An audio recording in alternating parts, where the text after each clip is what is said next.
আসসালামু আলাইকুম। আজকে আমি আলোচনা করব HSC ICT তৃতীয় অধ্যায় সংখ্যা পদ্ধতি। আমরা সবাই জানি যে সংখ্যা পদ্ধতিকে মূলত দুইটা অংশে ভাগ করা হয়েছে। প্রথম অংশ হচ্ছে সংখ্যা পদ্ধতি, দ্বিতীয় হলো ডিজিটাল ডিভাইস। তো আজকে আমি অনেক ক্ষুদ্র পরিসরে সংখ্যা পদ্ধতিটার মৌলিক বিষয়গুলো বোঝানোর চেষ্টা করব।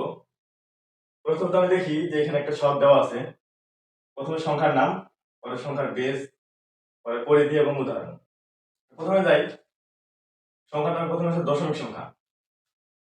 আমরা এ যাবত ছোট থেকে যেসব সংখ্যা শিখে আসছি 0 থেকে 9 পর্যন্ত, এসব সংখ্যার যে গঠন হয় সেই গঠনের মূল বেসটা হলো দশমিক পদ্ধতি। যেমন, আর এটার বেস আমরা 10 অর্থাৎ 10 ধরে থাকি। আর এর পরিধি হলো 0 থেকে 9 পর্যন্ত অর্থাৎ 0, 1, 2, 3, 4, 5, 6, 7, 8 and 9। দশমিকের ভিত্তি হলো 10 এবং এর পরিধি হলো 0 থেকে 9 পর্যন্ত। এবং এর এক্সাম্পল যদি আমরা দেখি, এক্সাম্পল হচ্ছে ধরলাম যে 2, 0, 8।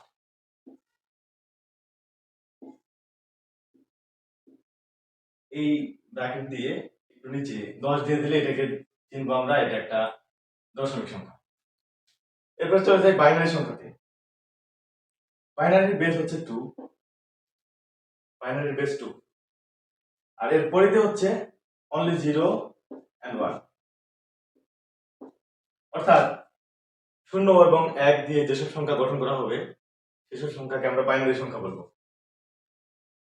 যেমন 1, 0, 1, 1।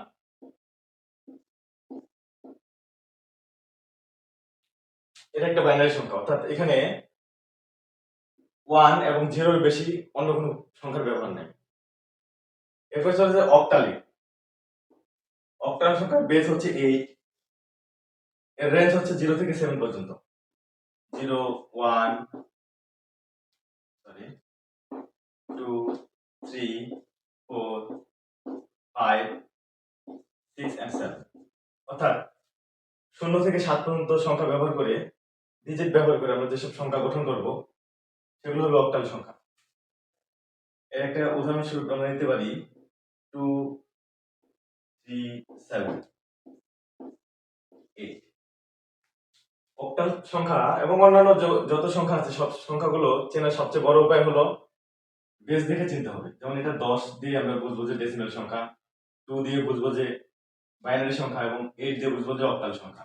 এবং সর্বশেষ হচ্ছে হেক্সাডেসিমাল। হেক্সাডেসিমালের বেস হচ্ছে 16, এর রেঞ্জ হচ্ছে 0, 1, 2, 3, 4 এভাবে একবারে 9 পর্যন্ত। এবং 10 এর জায়গায় গিয়ে এটাকে 10 কে এ ধরা হয়, 11 K B, 12 K C, 13 K D, 14 কে ই এবং 15 কে এফ। এই পর্যন্ত 0 থেকে 15 পর্যন্ত রেঞ্জ। 10 কে ই এ, 11 K B, 12 K C, 13 K D, 14 কে ই এবং 15 কে এফ, এভাবে এটাকে নির্ণয় করা হয়। এক্সাম্পল ধরতে পারি আমরা 2 এফ 3 এবং এর বেস হচ্ছে হেক্সা। এই হেক্সার বেসটা দেখে আমরা বুঝবো যে একটা হেক্সাডেসিমাল নাম্বার। তাহলে আমরা আজকে অনেক ক্ষুদ্র পরিসরে কম সময়ে জানলাম যে চারটা সংখ্যা পদ্ধতির নাম, এদের ভিত্তি, পরিধি এবং একটা করে উদাহরণ। আগামী ক্লাসগুলোতে আমি চেষ্টা করব প্রত্যেকটা সংখ্যা পদ্ধতিকে অন্য সংখ্যা পদ্ধতিতে ট্রান্সফর্ম করার পদ্ধতি, অর্থাৎ ডেসিমাল থেকে বাইনারি, বাইনারি থেকে অক্টাল, অক্টাল থেকে হেক্সাডেসিমাল এবং মানে প্রত্যেকটা অর্থাৎ দশমিক থেকে বাইনারি, অক্টাল, হেক্সাডেসিমাল, বাইনারি থেকে দশমিক, অক্টাল, হেক্সাডেসিমাল, হেক্সাডেসিমাল থেকে অক্টাল, বাইনারি, দশমিক, প্রত্যেকটা সংখ্যা থেকে প্রত্যেকটা সংখ্যা পদ্ধতি নাম্বার ট্রান্সফরমেশন আমরা দেখব।